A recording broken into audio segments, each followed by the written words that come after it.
Lem Sheng ni kenapa ujian? Orang bagi habis aku nak buat basuh muka. Kenapa letak dekat depan video ni? Awak tahu abang minum matcha? Kalau Daud punya sampah memang. Hari ni, hari pertama dalam tahun 2026 ada ujian untuk saya. Tapi tak apalah, inilah ujian dia. Jadi tak pasal-pasal jadi Lem Sheng berani. Okey, saya nak ceritakan sekejap. Kita ambil yang ini Lem Sheng ni kenapa ujian? Kita sambung sekejap. Korang tengok, inilah hasil dia yang saya pakai rempah Singapura tadi. Okey. Tak sempat nak makan. Okey, Kak, makan Kak. Jom makan sekali Kak.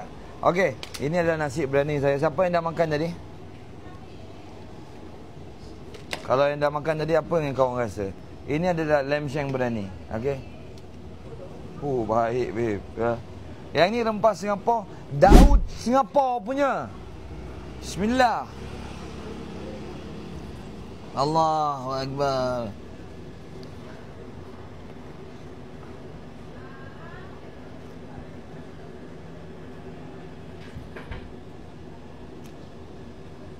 Kalau Daud punya sampah memang steam lah. Memang steam lah rempah dia. Tapi maaf sangat, berani ni, saya punya berani ni memang tegak-tegak punya. Tak boleh nak buat macam cincai. Yang masak pula saya seorang. Saya ni dah macam dah tua sangat lah. Dah tak boleh nak masak apa-apa. Macam ini pun tenaga dah habis tau. Jadi tadi ingatkan biasa-biasa orang beratur panjang sampai ke belakang. Beli ayam 50 ekor. Dengan masak-masak air pula tak ada. Stop. Dah tak boleh nak order ayam lagi. Lepas tu berani pun tak cukup. Beli semalam 1,5 ekor. Beli dekat Pergelih. Besok ada lagi 1,5 ekor. Jadi kalau nak datang tu jangan keras nak datang, sikit-sikit datang beli berani. Sebab berani sedap, ramai pula orang nak beli. Besok hari last saya masak tau. Tapi saya tak nak ambil booking lagi. Memang tak nak. Siapa cepat dia dapat. Okey, tapi beli jangan banyak-banyak. Nanti besok kalau kita dah ada teknik macam mana nak masak banyak-banyak, baru kita boleh jual banyak-banyak. Sekarang ni kita buat rasa-rasa dulu. Tapi ni memang sedap ni. Lem Sheng ni dekat 10 batang lagi. Siapa yang nak, saya offer RM40 je. Siapa yang tengok daripada live, cakap nak Lem Sheng berani, RM40 je. Okey, kenapa?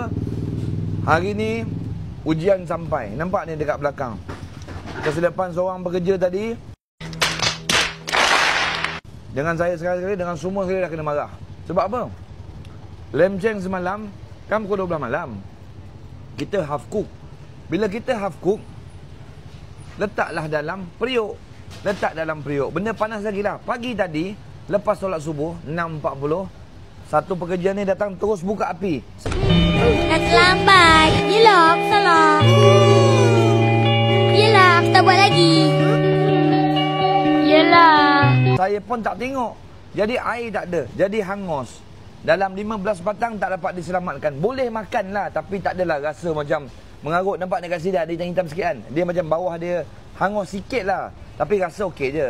Kalau nak saya jual lah. Satu set dengan nasi RM40 je. Ada dalam 10 batang. Tengok ni. Ni. Jadi pelajaran yang saya kena ambil. Pelajaran yang kena ambil. Yang siapkan malam tadi kena pesan dengan kita. Okey, supaya kita tak hidupkan api lepas subuh. Itulah cerita dia. Ujian pertama. Tapi Alhamdulillah, kalau tak ada orang nak beli pun ni dalam RM1,000 lah macam itu. Tapi pengalaman lah. Okey, tu je lah. Yang penting pun saya minta maaf sangat.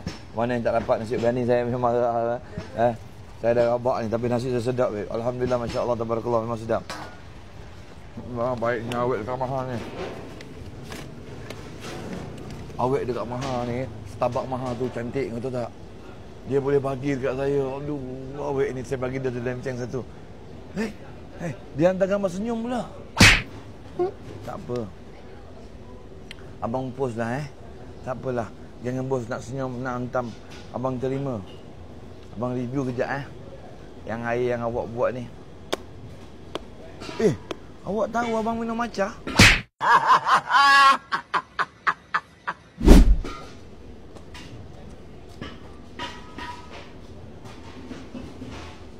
Ya Allah, sedapnya. Selama abang minum Starbucks, abang tak pernah jumpa Starbucks sesedap dekat Langkawi ni. Nanti abang pergi menara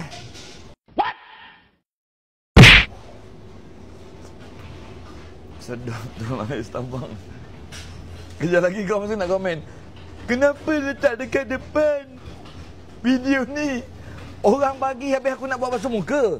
Orang bagi minum. Orang belanja. Kenapa nak promote Starbucks? Tak payah promote pun, kau pun dah lepak Starbucks lah. Hah. Malam tadi pun kau dah anjut mana punya anak dara lah. Lagi kau sembang fake account.